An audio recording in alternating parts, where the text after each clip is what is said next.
मंगलम भगवान वीरो मंगलम गौतमो गणी मंगलम कुंद कुंदार्यो जैन धर्मोस्तु मंगलम सर्वमंगलमांगल्यम सर्वकल्याणकारकम प्रधानं सर्वधर्माणां जैनं जयतु शासनम्। नमः समय साराय स्वानुभूत्या चकासते चित्स्वभावाय भावाय सर्वभावान्तरचते।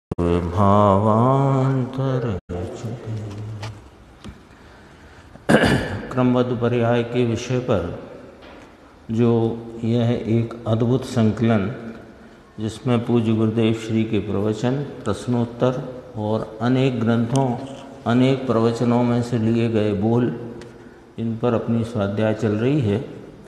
पेज नंबर 109 है और 73 नंबर का बोल है कि शक्तियों की पहचान का क्या फल है।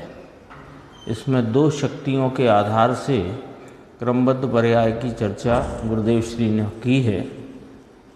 ये जो है 73 नंबर, इसमें कहते हैं कि पर्याय में क्रमवर्तीपना तो ज्ञानी अज्ञानी दोनों को है, परंतु ज्ञानी को स्वभाव सन्मुखता के कारण क्रमवर्ती पर्याय निर्मल होती हैं और अज्ञानी को पर सन्मुखता के कारण क्रमवर्ती पर्याय मलिन होती हैं। विभाव रूप परिणमन जो अज्ञानी को पर सन्मुखता के कारण उसकी क्रमबद्ध पर्याय, वे क्रमबद्ध पर्याय जो मलिन होती हैं, वे विभाव रूप परिणमन वह शक्ति का वास्तविक परिणमन नहीं है। क्योंकि ये जो अंश लिया गया है, ये उत्पाद व ध्रुवत्व शक्ति की चर्चा में से लिया गया है।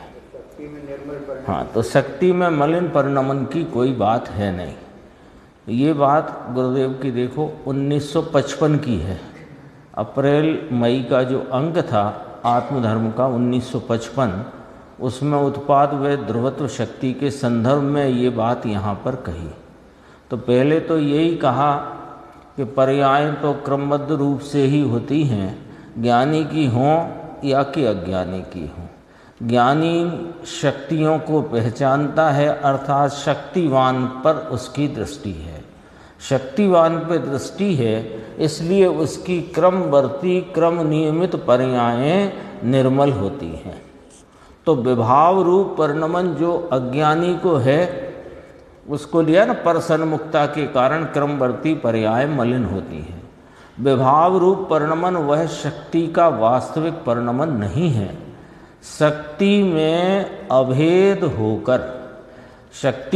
होकर माने शक्ति और शक्तिवान का भेद छोड़कर जो निर्मल स्वभाव रूप परिणमन हो, वही उसका वास्तविक परिणमन है।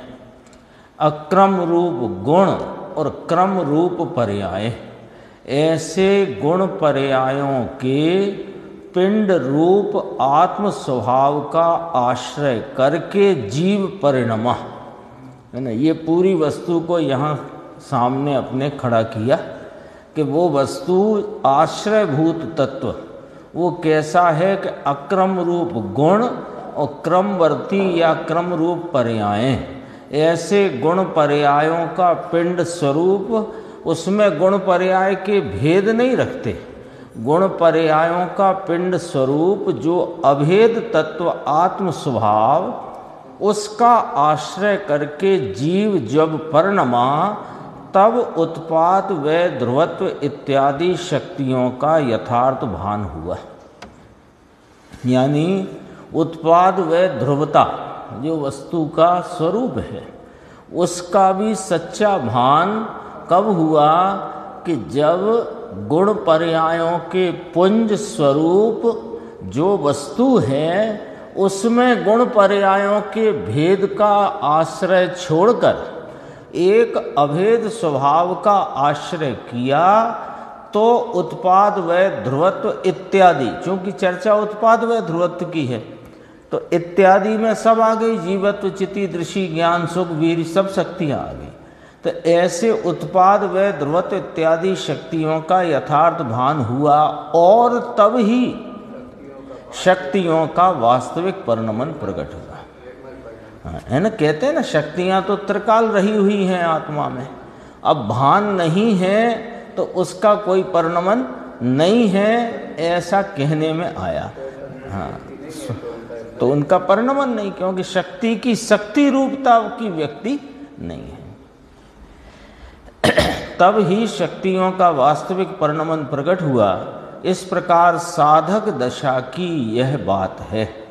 शक्ति तो त्रिकाल है, परंतु पहले अभान दशा में उसका विभाव परिणमन था और भान होने पर उसका स्वभाव परिणमन शुरू हुआ। ये थोड़ा समझने की बात है कि शक्तियाँ तो वस्तु में त्रिकाल रही हुई हैं। त्रिकाल रही है का अर्थ है कि भले यह अज्ञान अवस्था में परिणमित था, तब भी शक्तियाँ तो उसमें सदैव रही हुई है। फिर वो शक्तियाँ रही हैं तो उनका परिणमन क्यों ना था? जैसे कि गुण तो रहे हैं तो उनका गुणों का तो प्रत्येक समय परिणमन हो ही रहा है, तो बेपरिणमन होने पर भी वो परिणमन शक्तियों का परिणमन नहीं कहला सकता। जब तक विभाव रूप परिणमन है, जब तक मलिनता का परिणमन है, जब तक विपरीत भाव रूप परिणमन है, जैसे अपन ने एक दिन चर्चा की थी कि चारित्र नाम, ये तो शक्ति की बात, अपन गुण पे भी बात करें तो चारित्र गुण है। अब चारित्र गुण का जो राग रूपता का मलिन विकारी परिणाम है वो कोई चारित्र का परिणाम नहीं कहलाता है, वो चारित्र गुण का ही परिणाम विकारी है, मलिन है, विपरीत है। लेकिन जब स्वरूप का आलम्बन लेकर असंख्यात समय मात्र को ही उपयोग जब स्वरूप में ठहरा, उस ठहरते हुए वीतराग परिणाम का नाम चारित्र है। वहाँ कहते हैं स्वरूपाचरण चारित्र प्रकट हुआ, है ना। ऐसे ही शक्तियों का सिलसिला है। तो ये दो पंक्तियाँ हैं ना नीचे, शक्ति तो त्रिकाल है, परंतु पहले अभान दशा में, अज्ञान दशा में उसका विभाव परिणमन था, तो विभाव परिणमन को शक्ति का परिणमन नहीं कहते, और भान होने पर उसका स्वभाव परिणमन शुरू हुआ, प्रारंभ हुआ। इस प्रकार स्वभाव के आश्रय से निर्मल परिणमन होता है, वह इन शक्तियों की पहचान का फल है। अब ये क्रमबद्ध पर्याय के संदर्भ में इस शक्ति को यहाँ पर इस संकलन में लिया गया, क्योंकि उत्पाद व ध्रुवता की बात पहले आ गई है कि वो उत्पाद व का ज्ञान भी ध्रुव स्वभाव के भान और आश्रय उसकी दृष्टि होने पर ही होता है, तो वो इसमें समाहित है बात। अगला जो बोल है वो है त्यागो उपादान शून्यत्व शक्ति के संदर्भ से। ये थोड़ा और इसमें बारीक चर्चा गुरुदेव ने ली है। देखो, यहाँ तो शक्ति का वर्णन है, तो शक्ति का परिणमन होता है, वह क्रमशः शुद्ध होता है। शक्ति के परिणमन को शुद्ध ही गिना, निर्मल ही गिना जाता है। यानी कोई कहे मलिन भाव शक्ति का परिणमन है कि ना ना, उसको शक्ति का परिणमन नहीं कहते। तो पहला पॉइंट तो यहाँ से देखो, यहाँ तो शक्ति का वर्णन है, तो शक्ति का परिणमन होता है, वह क्रमशः शुद्ध होता है, क्रमशः क्रमवर्ती परंतु शुद्ध होता है। दो बातें कही ना, क्रमशः क्रमवर्ती। कल अपन पढ़ रहे थे क्रमशः क्रमवार, क्रमवार कहो कि क्रमवर्ती कहो। एक क्रमवर्ती में कहना है एक के बाद एक, और क्रमशः में कहना है जो जिस समय है वह वही, लेकिन मलिन नहीं होता। हाँ, क्योंकि शक्ति का परिणमन मलिन नहीं होता, निर्मल ही होता है। ये शक्तियों के संदर्भ में महत्वपूर्ण बिंदु है। हाँ, हाँ, एक ज्ञप्ति मात्र भाव में अनंत शक्ति, अंतः पातनी अनंत शक्तियां उछलती हैं। वे निर्मल परिणमन ही है। देखो दोबारा से लेते हैं यहाँ से 74वां बोल। यहाँ तो शक्ति का वर्णन है, तो शक्ति का परिणमन होता है, वह क्रमशः शुद्ध होता है। इसको स्पष्ट किया, क्रमशः क्रमवर्ती, परंतु शुद्ध होता है, अशुद्ध नहीं। और जो अशुद्धता का परिणाम अभी शेष है वह गे में परगे में जाता है। ले बंटवारा कर दिया। ये भेद ज्ञान की धारा ज्ञानियों के चल रही है, उसके लिए अलग से कोई उसे उपक्रम नहीं करना पड़ता। देखो स्पष्ट है ना, क्रमशः क्रमवर्ती परिणमन शक्तियों का शुद्ध होता है, अशुद्ध नहीं। फिर अशुद्ध भी है ना साहेब साधक के तो परिणमन के, हाँ जो अशुद्धता शेष है, जो रागादि विकारी भाव, शुभ राग अशुभ राग जो भी है भूमिका प्रमाण में, वो गे में जाता है। और उसे भी स्पेसिफाई किया, गे में नाम पर गे में जाता है। हाँ, वह तो गे में पर गे में जाता है। फिर कहा शुद्धता की पर्याय है, वह भी परिपूर्ण है। अब समझो, देखो क्या गजब की बात कही। अपन ने अभी कुछ दिन पहले सुख गुरुदेव के सुबह चल रहे ना व्याख्यान शक्तियों के, तो त्यागो उपादान शून्यत्व शक्ति उसकी चर्चा आई थी। उसका मुख्य भाव है नियतत्वपना। नियतत्वपना यानी हीनादिकता से रहित नियतपना जिसका लक्षण, वो त्यागो उपादान शून्यत्व शक्ति। सामान्य तो उसको अपन उसकी विवेचना करते हैं तो पर के ग्रहण त्याग से शून्य है, ऐसा एक सामान्य विवेचन है उसका। उसका एक भाव ये भी आ गया, उसमें समा गया ये भाव कि पर के ग्रहण त्याग से शून्य, त्यागो उपादान शून्यत्व शक्ति। लेकिन उसका मूल भाव, उसका जो मूल भाव जिसमें ये समाया है पर के ग्रहण त्याग से शून्यपना, वो मूल भाव है नियतत्वपना। वस्तु में एक ऐसी शक्ति है कि जो उसके नियतत्व भाव को रखती है। हीनादिकता से रहित नियतपना जिसका लक्षण है, ऐसी त्यागो उपादान शून्यत्व शक्ति। ये बात आई थी ना। अब कहते हैं कि त्यागो उपादान शून्यत्व शक्ति का परिणमन हुआ।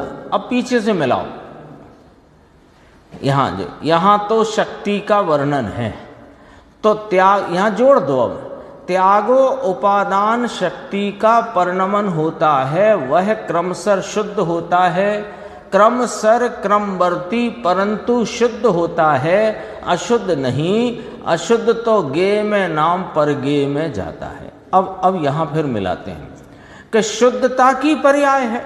त्यागो उपादान शून्यत्व शक्ति का जो परिणमन हुआ वो शुद्धता की पर्याय है। तो त्यागो उपादान शून्यत्व का जो शुद्ध भाव परिणम गया, जो शुद्ध भाव उछल गया, वो भी परिपूर्ण है। तो पर्याय कैसे परिपूर्ण हो गई? अभी ये उस समय भी चर्चा आई थी, अभी भी ये वाली बात आई कि यहाँ ये कहना है कि वह जो शुद्धता की पर्याय है वो वस्तु के नियतत्व भाव को व्यक्त करती शक्ति है। नियतपना जिसका लक्षण है, ऐसी त्यागो उपादान शून्यत्व शक्ति कही ना। हीनादिकता से रहित नियतपना जिसका लक्षण, तो नियतपने को व्यक्त करती वह शक्ति है, तो वो परिणमन भी परिपूर्ण है। उसे परिपूर्ण में लिया।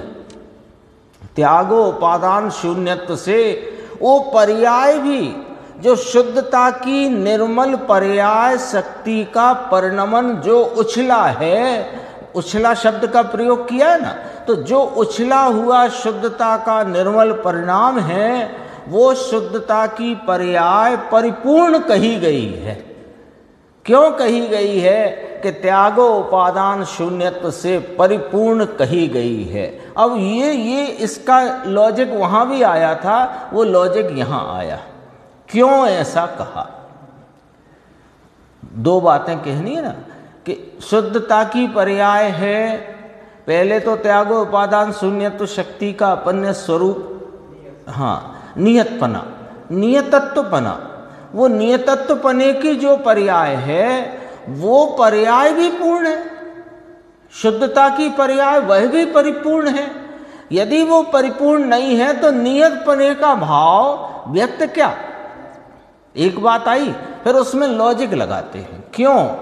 क्योंकि भले एक समय की शुद्ध सम्यक दर्शन आदि, शुद्ध सम्यक दर्शन माने सम्यक श्रद्धा, सम्यक ज्ञान, सम्यक चारित्र, अतीन्द्रिय आनंद, सुख, शांति, प्रभुता, विभुता, ईश्वरता आदि सब पर्याय शुद्ध, आदि लिखा ना, तो शुद्ध सम्यक दर्शन आदि की पर्याय हो, वह पर्याय पूरे द्रव्य को सिद्ध करती है, साबित करती है, इसलिए वो पर्याय पूर्ण है। बात ख्याल में आई? पर्याय ने क्या सिद्ध किया? जो उपयोग की वर्तमान दशा और साथ में वर्तते अनंत गुणों की वर्तमान दशा, जिसने इस द्रव्य स्वभाव का आलम्बन लिया, तो वो आलम्बन लेती पर्याय में अनंत शक्तियों का परिणमन निर्मल शुद्ध प्रकट हुआ, वो शुद्ध पर्याय कहलाई। तो उसको कहा शुद्ध सम्यक दर्शन आदि की पर्याय। सम्यक दर्शन, सम्यक ज्ञान, सम्यक चारित्र, अतीन्द्रिय आनंद, शांति, वीतरागता, प्रभुता, विभुता, ईश्वरता, सब शुद्ध परिणमन हुआ। वो शुद्ध परिणमन ने पूरे द्रव्य को सिद्ध किया है, इसलिए वो पर्याय पूर्ण है। अभी लेंगे इसको।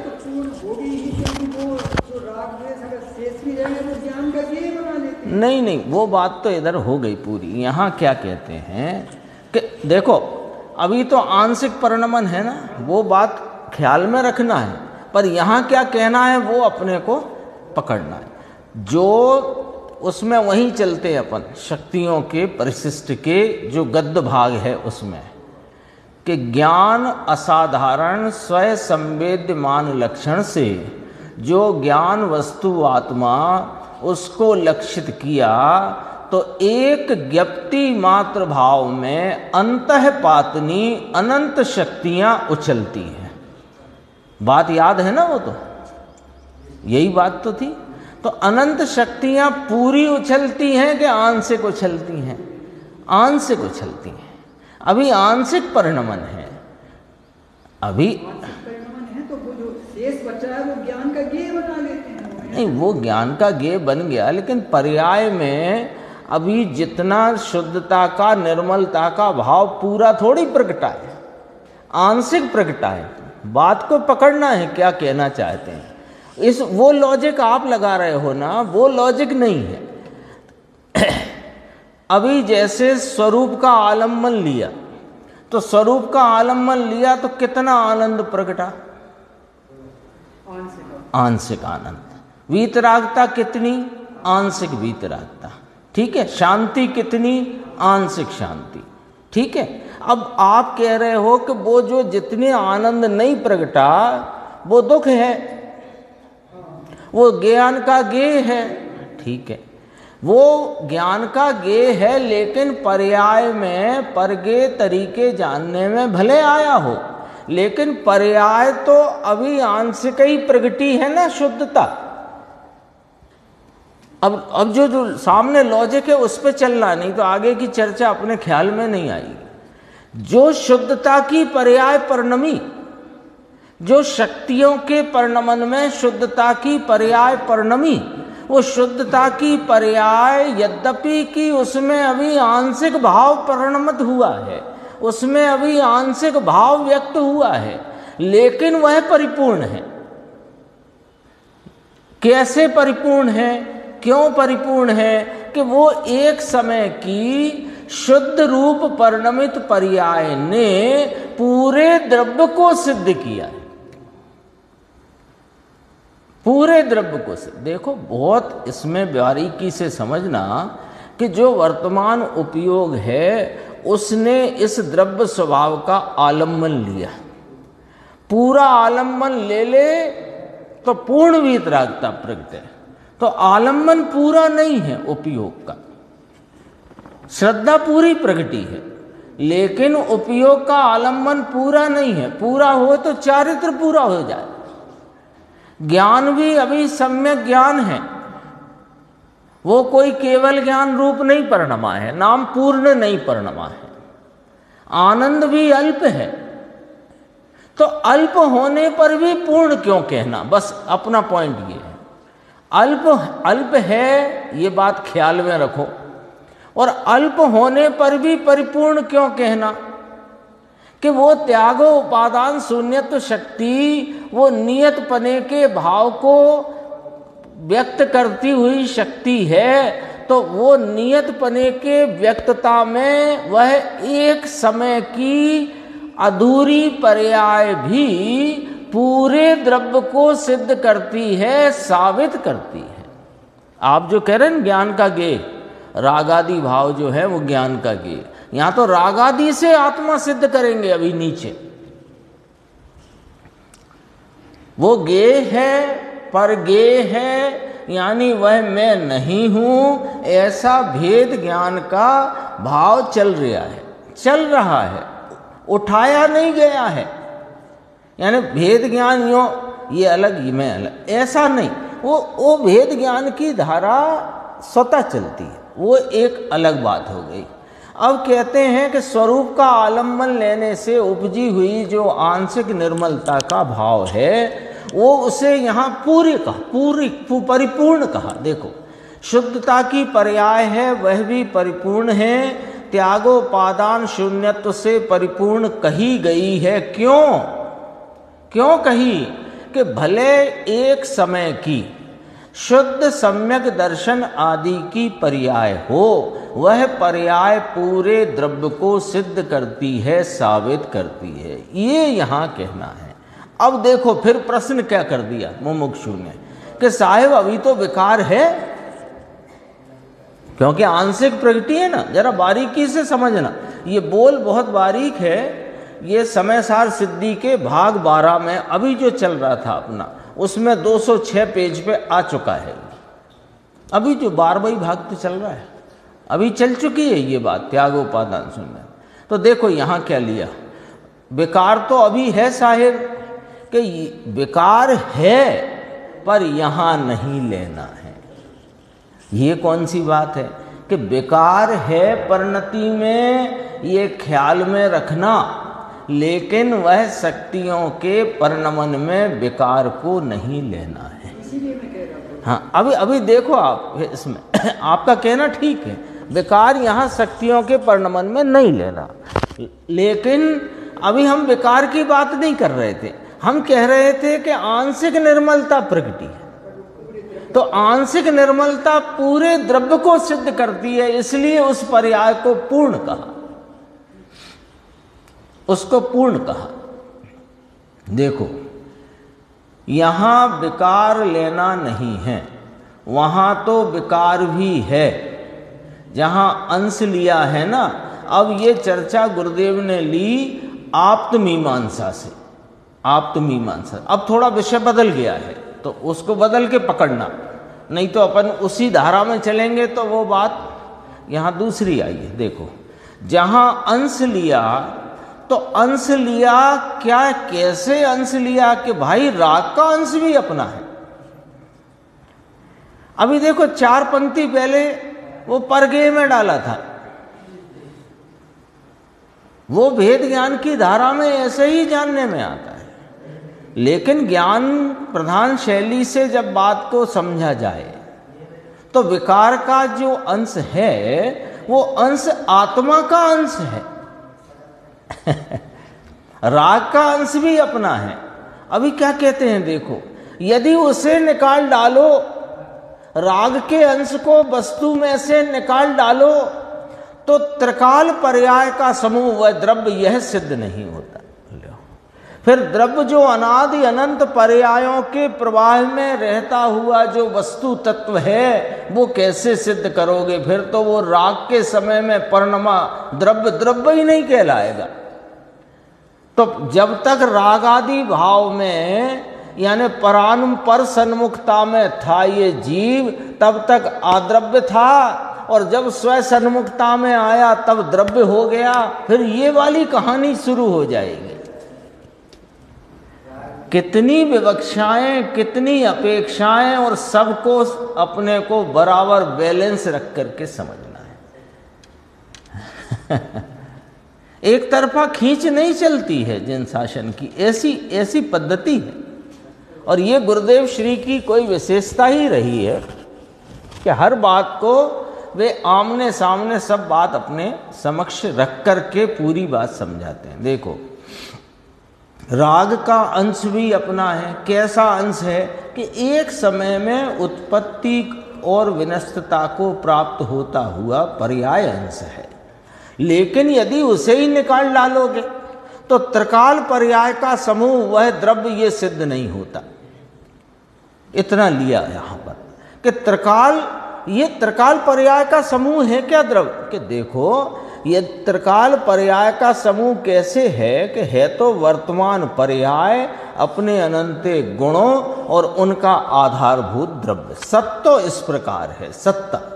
लेकिन ये द्रव्य ध्रुव है कि नहीं, तो ध्रुव है तो अनादि अनंत है कि नहीं, अनादि अनंत आया तो काल सापेक्षता आई कि नहीं, तो काल सापेक्षता आई तो तीन काल आए कि नहीं, तीन काल आए तो फिर वो तीन काल में उसका परिणमन आया कि नहीं, तो परिणमन में जितना परिणमन विकारी था वो भी आत्मा ही था। यदि विकार को आत्मा का अंश नहीं मानोगे तो फिर वो पहले जो द्रव्य था वो अद्रव्य सिद्ध होगा। भले वो राग रूप परिणमन था, लेकिन था तो आत्मा का। यदि उसे ही निकाल डाला तो फिर द्रव्य सिद्ध नहीं होगा। ये आप्त मीमांसा में से बात उठाई है। लेकिन यहां क्या कहते हैं, यहां ये नहीं लेना, ये शक्तियों के निर्मल परिणमन की बात चलती है। यहां तो शुद्धता लेनी है, तो यहां उस शुद्धता पर से भी यही समझना कि वह शुद्ध पर्याय भले अल्प हुई परंतु परिपूर्ण द्रव्य को सिद्ध करती है, इसलिए वो पर्याय पूर्ण है। ये लॉजिक लिया। देखो, बात बारीक है, समझने की है, ख्याल में लेकर के बैठाने की बात है ये। देखो, वह शुद्ध पर्याय भले अल्प हुई परंतु परिपूर्ण द्रव्य को सिद्ध करती है, साबित करती है। अरे वह अंश भी यह सिद्ध करता है कि अंश ही पूर्ण है। बोलो, कैसे होता है सम्यक दर्शन? उपयोग ने जो वो ही परिशिष्ट में चलते हैं। ज्ञान असाधारण स्वयं संवेद्यमान लक्षण द्वारा जो जिस अब वर्तमान उपयोग ने उस ज्ञप्ति क्रिया रूप भाव ने अपने आत्म तत्व को लक्षित किया, तो लक्षित किया तो वहाँ आनंद आदि अनंत भावों का, निर्मल भावों का परिणमन उस उपयोग में वेदन में आया। कितना आया है? आंशिक आया है, अल्प आया है। वो अल्प आनंद पर से उसने पूरे द्रव्य को स्वीकार किया, श्रद्धा ने के अल्प द्रव्य को स्वीकार किया। आनंद कितना आया? अल्प आया है, आंशिक आया है। वो आंशिक आनंद के वेदन पर से पूरे द्रव्य को मैं परिपूर्ण हूं, ऐसा वहां श्रद्धा ने अंगीकार किया। तो वो अल्प आनंद ने भी, उस अल्प आनंद के अंश ने भी पूर्ण अंशी है, अंशी पूर्ण है, ऐसा सिद्ध कर दिया। यहां शुद्धता से बात लेना। वहां आप्त मीमांसा में तो राग को भी आत्मा का अंश कह करके वहां इस प्रकार से चर्चा ली। यहां पर तो शुद्धता की बात है। यदि वह अंश निकाल डालो तो पूर्ण द्रव्य सिद्ध नहीं होता। वो अतीन्द्रिय आनंद का जो भाव उपयोग के स्वरूप आलम्बन में उपजा हुआ वेदन है अतीन्द्रिय आनंद का, अल्प वेदन है, उस अल्प वेदन रूप अंश को नहीं नहीं नहीं, तो नहीं नहीं नहीं तो आत्मा कहाँ फिर बताओ। वो सच में श्रद्धा का विषय तो वहीं मिला। श्रद्धा ने जो प्रतीति करके पूर्णता को, परिपूर्ण भाव को श्रद्धा में, विश्वास में, प्रतीति में, अहम में लिया, वो तो उस अल्पानंद की पर्याय पर से लिया है।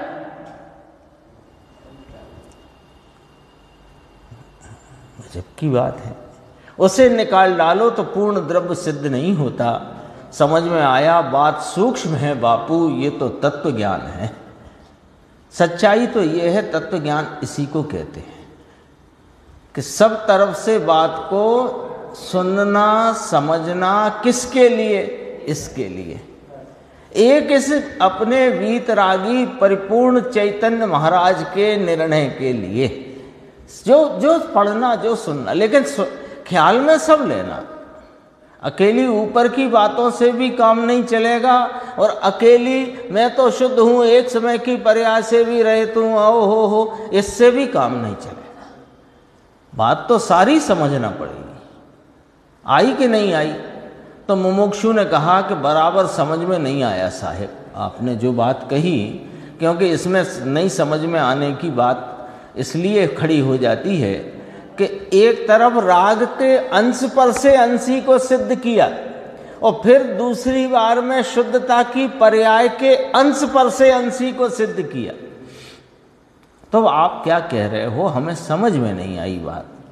तो गुरुदेव श्री ने कहा नहीं समझ में आया भैया आपको, तो देखो अब फिर दोबारा समझाते हैं।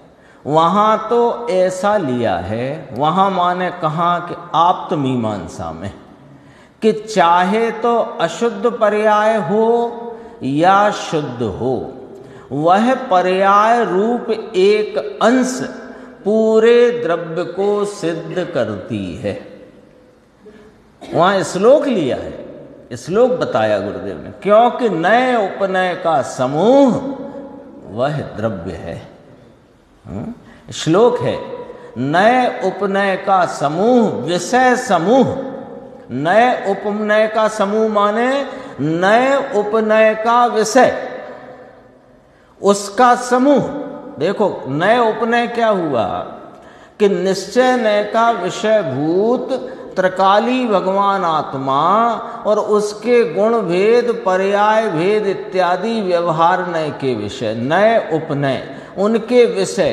तो द्रव्य त्रिकाली एक रूप अभेद, उसके गुण भेदादिक और उसकी पर्याय में पड़ते हुए जो भेद शुद्धता अशुद्धता के, वे सब नए उपनय के विषय हैं। और उन विषयों का समूह रूप जो वस्तु पदार्थ है वो द्रव्य है। अब दृष्टि में देखो, जानने का विषय तो यही है, पर जब दृष्टि में लेना है तो भेद के विषय जितने हैं, यानी व्यवहार नय के विषय जो भेद, गुण भेद, पर्याय भेद हैं, उनको गौण करके, नहीं करके नहीं, खत्म करके नहीं, गौण करके। 11वीं गाथा में तो बहुत चर्चा गुरुदेव श्री ने ली। नए उपनय का समूह, विषय समूह पूरा द्रव्य है। अतः वहां माने आप्त मीमांसा में अशुद्ध ने भी उसमें ले लिया। अशुद्ध ने, राग आदि को अशुद्ध निश्चय नय का विषय भी कहते हैं, है ना। तो अशुद्ध ने भी उसमें लिया। यहाँ तो वो नहीं लेना, यहाँ तो शक्तियों के परिणमन की बात है। तो अशुद्ध नय का विषय भूत जो राग परिणाम विकारी भाव है, उसे यहाँ नहीं लेना। लेकिन यहाँ तो अशुद्ध जो राग होता है, उसे क्रमबद्ध पर्याय में उस राग का पर्याय में ज्ञान होता है। अब बात इधर आ गई जरा, अब बात यहाँ देखना ज्ञान की। देखो अभी इतनी बात पहले स्पष्ट हो गई कि नहीं हो गई? ऊपर जो कही थी कि राग भी आत्मा का अंश है, उस राग के अंश को निकाल डालो तो त्रिकाल पर्याय में वर्तता हुआ ध्रुव रूप जो द्रव्य है वह सिद्ध नहीं होता। उसकी बात यहाँ चलती नहीं, यहाँ शुद्धता की बात चलती है। तो शुद्ध पर्याय भले अल्प हुई हो, अल्प पर्याय हो, किंतु वह परिपूर्ण द्रव्य को सिद्ध करती है। यदि उसे निकाल डालो तो अंशी पूर्ण है, यह सिद्ध नहीं होता। तो वह जो अल्पता का अंश पर्याय में प्रकट हुआ है, वो पर्याय में प्रकट अंश भी अंशी पूर्ण है, इस बात को सिद्ध करता है। ये तक बात आई थी। तो ये कहाँ से आई बात, वो बताया कि आप्तमीमांसा में कहा है ना, अशुद्ध पर्याय हो कि शुद्ध पर्याय हो, वह पर्याय एक अंश पूरे द्रव्य को सिद्ध करती है ना। नए उपनय का समूह ऐसा श्लोक लिया है कि नए उपनय का समूह यानी नए उपनय का विषय रूप जो वस्तु पदार्थ है वो पूरा द्रव्य है। तो वहाँ तो अशुद्ध ने भी लिया है, यहाँ वह नहीं लेना।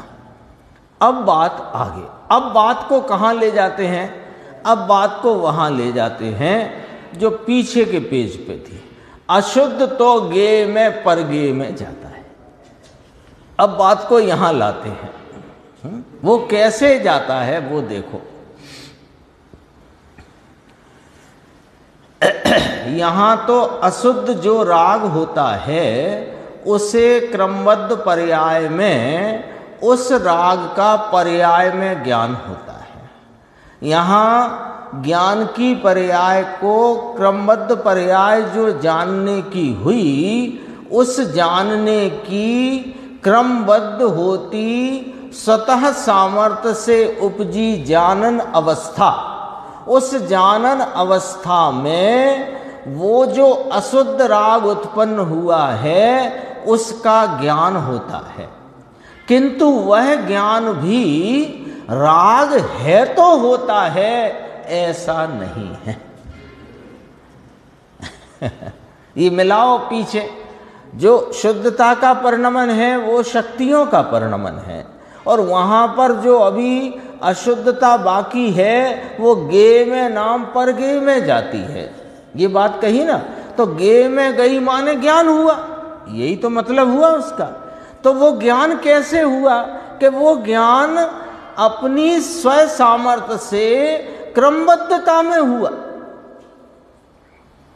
वो ज्ञान की अवस्था भी पर्याय है ना, तो वो क्रमबद्धता में आएगी कि राग आ गया, अरे राग आ गया, जानो जानो, राग आ गया जानना काम है मेरा, राग आ गया तो मेरा जानना काम है। नहीं, यदि ऐसा रखोगे तो क्रमबद्धता सिद्ध नहीं होगी। बोलो, एक एक पंक्ति में कितना माल भर दिया है गुरुदेव ने, है ना। एक एक पंक्ति में देखो, वह ज्ञान भी हुआ, क्रमबद्ध में वह ज्ञान हुआ, तो वह ज्ञान भी राग है तो होता है, ऐसा नहीं है। लो अशुद्धता है, अभी तो पीछे कहा था, अशुद्ध तो गे में परगे में जाता है, माने अशुद्धता है कि हाँ अशुद्धता है, लेकिन अशुद्धता है इसलिए अशुद्धता का ज्ञान है, ऐसा नहीं। राग है तो ज्ञान होता है, ऐसा नहीं है। तो कैसे होता है साहेब, बताओ तो सही, कि वो उस ज्ञान की उस पर्याय में क्रमवर्ती में क्रमबद्धता में वह स्वयं पर प्रकाशक पर्याय स्वयं से होती है। खरा स्वयं पर प्रकाशक पना तो ज्ञानी को प्रगटाए वास्तविक, और वो स्वयं पर प्रकाशक पर्याय में उस अपने को परिपूर्ण जानता हुआ और पर्याय की अशुद्धता में पर प्रकाशक पने जानता है। वो आ गया ना, वो जो अपन ने पिछले पेज की आधी पंक्ति, उस पर्याय में, उस पर्याय का अर्थ क्या कि क्रमबद्ध होती जानने की वह अवस्था, उसमें क्रमवर्ती उस अवस्था में स्वयं पर प्रकाशक अवस्था पर्याय स्वयं से होती है। वहां राग परगे है ऐसा व्यवहार कहने में आता है।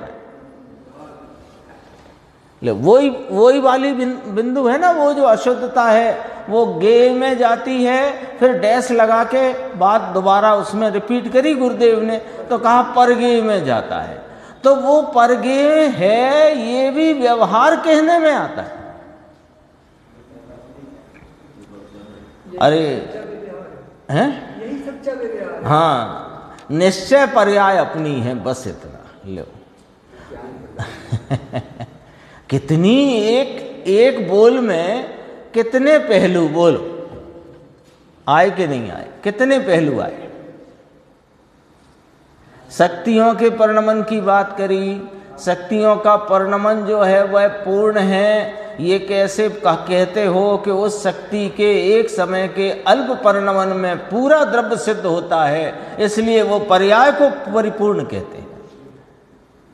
तो वहां साहिब अशुद्धता है कि अशुद्धता परगे में जाती है, परगे में जाती है, ये कहना व्यवहार है।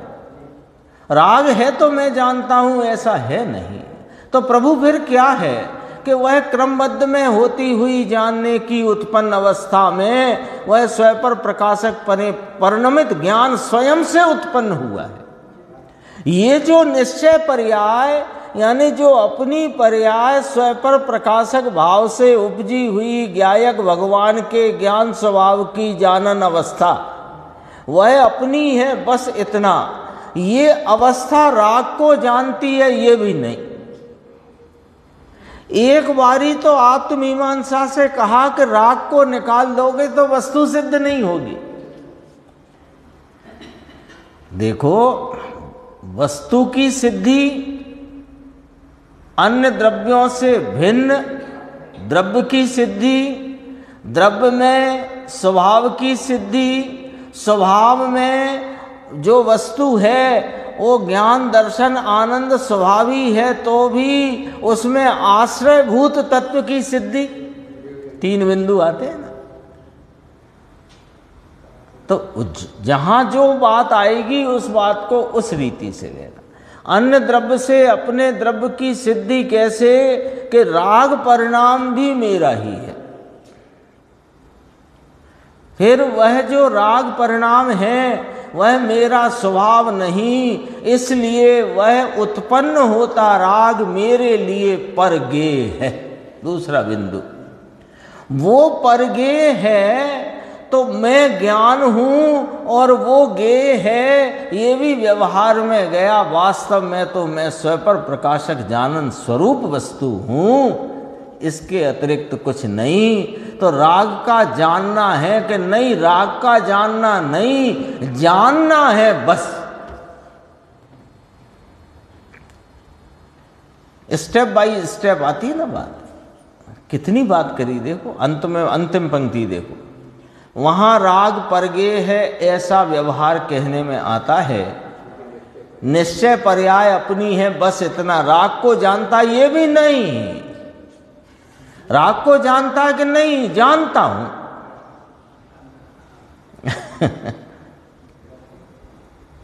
क्योंकि राग को जानता हूं तो राग गे हुआ, मैं ज्ञान हुआ, मैं ये उपादान, वो निमित्त लो व्यवहार खड़ा हो गया। कैसे पहुंचना, कल आई थी चर्चा, पराश्रय कैसे टले। इतना पराश्रय भी स्वीकार नहीं है स्वयाश्रय के लिए, इतना पराश्रयपना भी स्वीकार नहीं है स्वयाश्रय के लिए।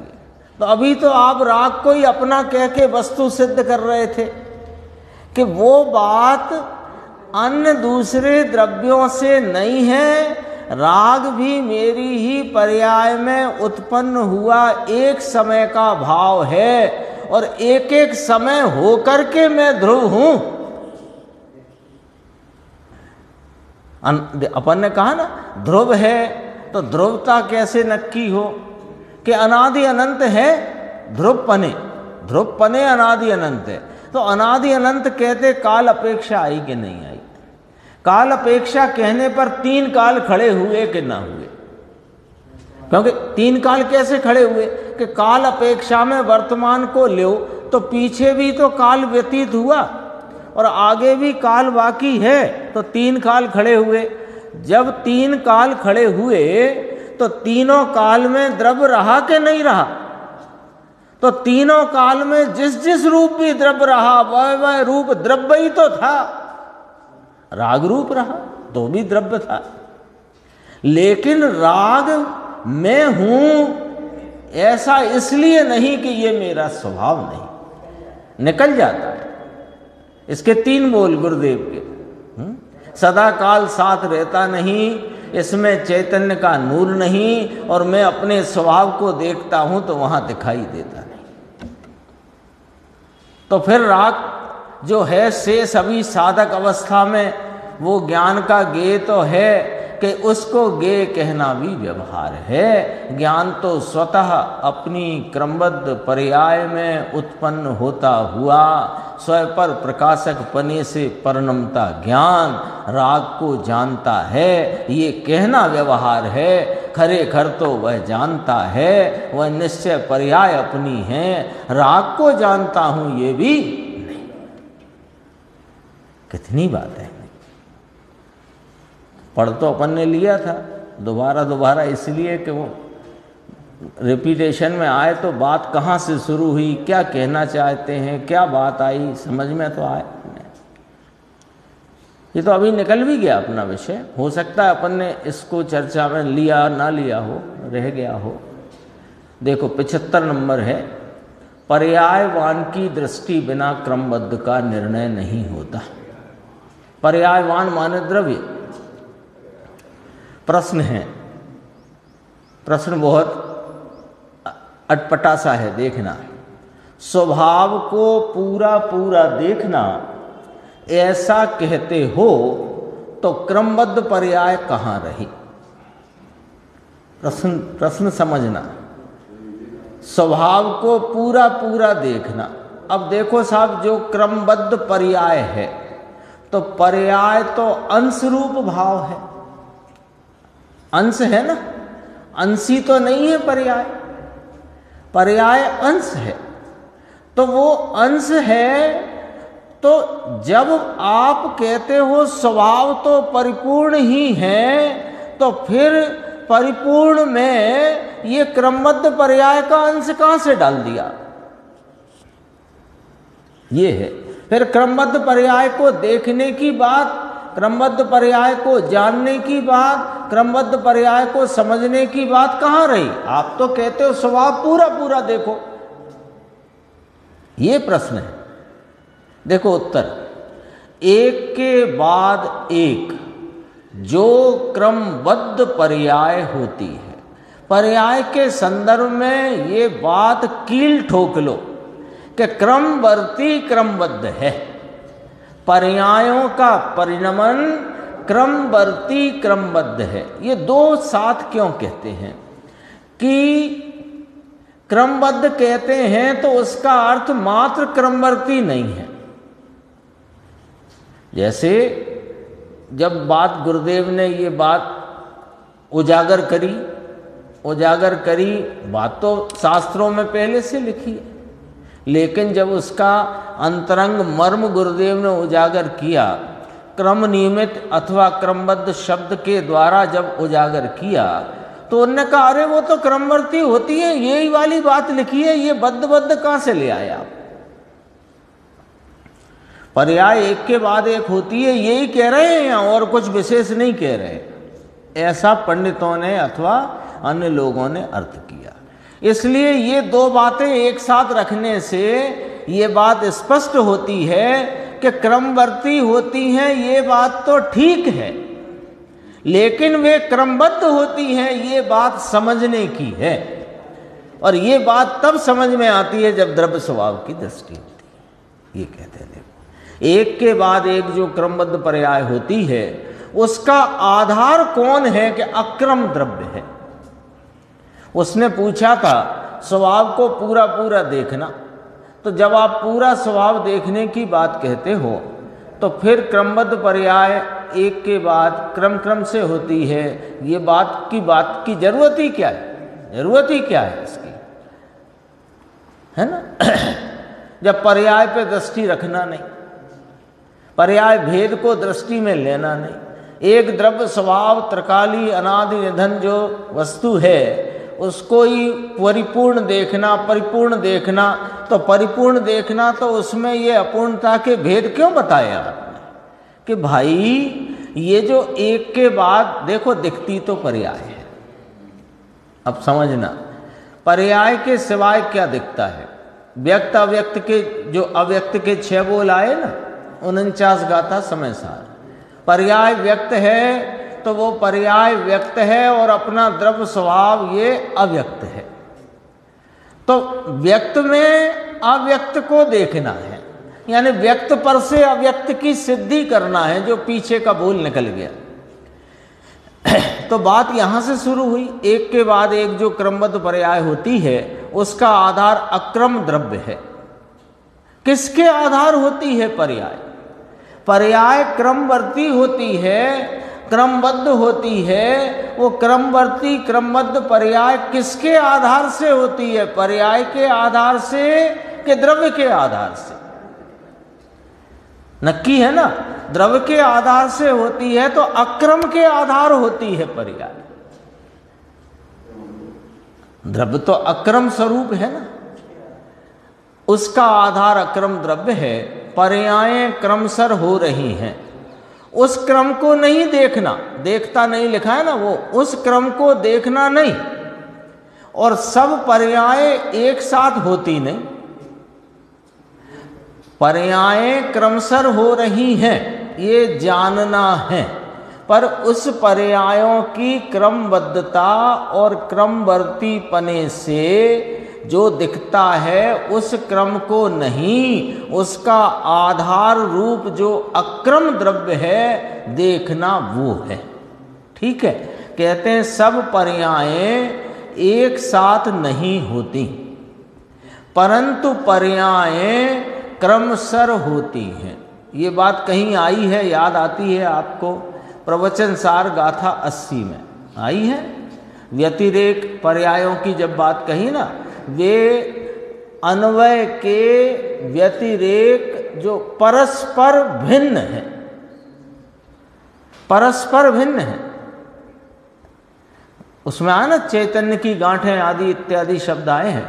तो परस्पर भिन्न ऐसे व्यतिरेक, अन्वय के व्यतिरेक है ना, तो वे परस्पर व्यतिरेक पना माने कि दो पर्याय या अनेक पर्याय एक साथ नहीं होती, वे क्रमशर होती हैं। ऐसी प्रतीति कब होगी कि अक्रम द्रव्य की श्रद्धा और ज्ञान से होती है। जिस पर्याय ने प्रतीति में निर्णय किया कि क्रम का आधार तो द्रव्य है, ये जो पर्याय क्रमबद्धता से क्रमवर्ती पने से प्रति समय उत्पन्न विनष्ट होती हुई हैं, इनका आधार तो द्रव्य है।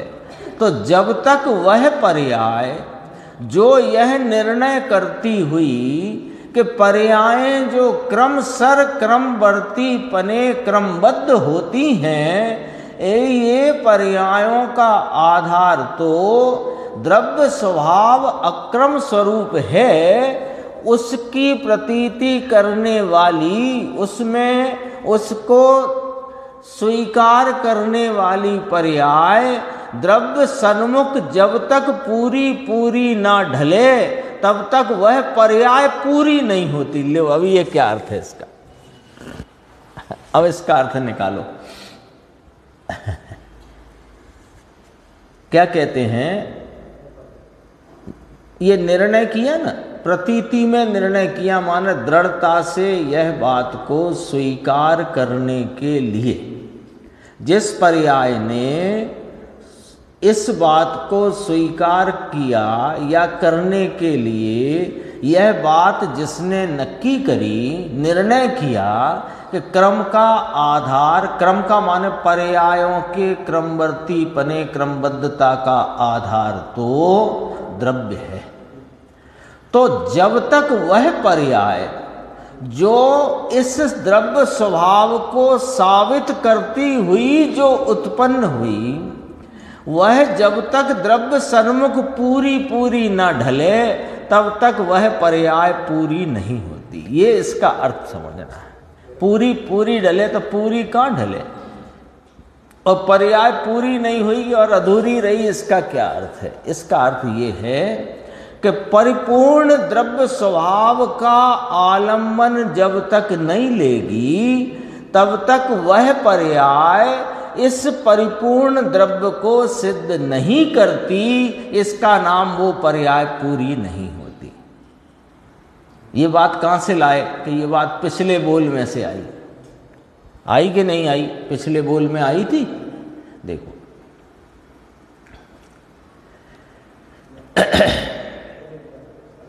देखो ये मुमुक्षु बराबर समझ में नहीं आया, इसके ऊपर की 3 लाइन। वह शुद्ध पर्याय भले अल्प हुई परंतु परिपूर्ण द्रव्य को सिद्ध करती है। जो पर्याय परिपूर्ण द्रव्य को सिद्ध करे वो पर्याय पूरी है।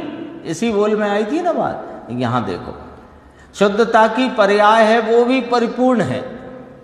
अब इस बात को यहां ला करके समझना है। देखो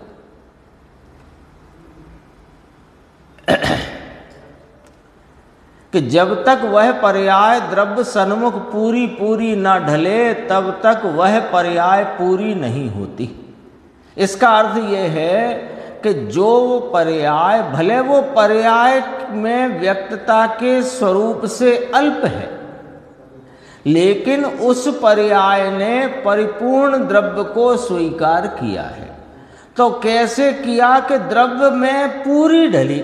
पूरी ढली माने उसके विषय में द्रव्य के सिवाय दूसरा कुछ नहीं है, तो इसका नाम वो पूरी ढली। द्रव्य के सिवाय यानी एक गुण भेद की वासना का भाव भी जहां विषय नहीं रहता, एक अभेद तत्व ही जहां विषय है, उस प्रकार जो उपयोग की पर्याय ढली तो उसमें वह द्रव्य स्वभाव परिपूर्ण है, इसकी सिद्धि हुई तब वह पर्याय पूरी हुई, अन्यथा वह पर्याय पूरी नहीं होती। पर्याय पर्यायवान में से आती है। जो बात यहाँ कह के आए थे उसी को और स्पष्ट करते हैं। एक के बाद एक जो क्रमबद्ध पर्याय होती है उसका आधार अक्रम द्रव्य है, उसी को और यहाँ सिद्ध करते हैं। पर्याय पर्यायवान में से आती है, शक्ति की व्यक्ति शक्तिवान में से होती है। अरे क्रमबद्ध का उपदेश जो कहा है और यहाँ जो कहा है वह एक ही बात है। प्रश्न था ना उसका, आप तो पूरे पूरे स्वभाव की बात करते, फिर क्रमबद्ध पर्याय की बात उसमें कहाँ रही? तो कब पूरे पूरे स्वभाव की बात करते हैं तो पूरे स्वभाव की बात करना और पर्यायों की क्रमबद्धता की बात करना एक ही बात है। ये यहाँ पर कहा पर्यायें क्रमशः होने वाली हैं, यह बात बराबर है, परंतु पर्याय की सन्मुखता किसकी ओर जाती है? पर्याय की क्रमबद्धता का निर्णय पर को देखकर नहीं होता। पर्याय जिसमें से आती है, जो पर्यायों के परिणमन भाव का आधारभूत भाव है, जो अक्रम रूप द्रव्य स्वरूप है, उसकी सन्मुखता होती है, तो वह पर्यायों की क्रमबद्धता नक्की होती है। ये कहना है। देखो एक समय में अनंत गुणों की अनंत ये कहाँ था? चैतन्य वस्तु अनंत शक्ति का पिंड है, उसकी अनंत पर्यायें हैं। कौन सी? एक पर्याय में अनंत शक्तियों की व्यक्तता रूप अनंत पर्याय, एक समय में अनंत गुणों की अनंत पर्याय हैं। ज्ञानी की पर्याय पर्यायवान में अभेद है, गुण गुणी अभेद है। पर्यायवान के ऊपर अथवा गुणी के ऊपर दृष्टि हुए बिना क्रमबद्ध पर्याय का निर्णय नहीं होता। यह दृष्टि बिना प्रतीति नहीं हो सकती, टिक नहीं सकती, बढ़ नहीं सकती। इसलिए स्वभाव की प्रतीति करके स्वभाव में स्थिर होने का कहो या क्रमबद्ध पर्याय का निर्णय कहो, वह एक ही है। देखो ये चर्चा भी कितनी पुरानी, 1950 और 1952 गलत प्रिंट है, 1950-1952 में जो प्रवचन गुरुदेव के समय सार पर चल रहे थे उसमें गाथा 172 का प्रवचन, उसमें से ये चर्चा यहाँ पर आई है। शेष चर्चा आगे की स्वाध्याय।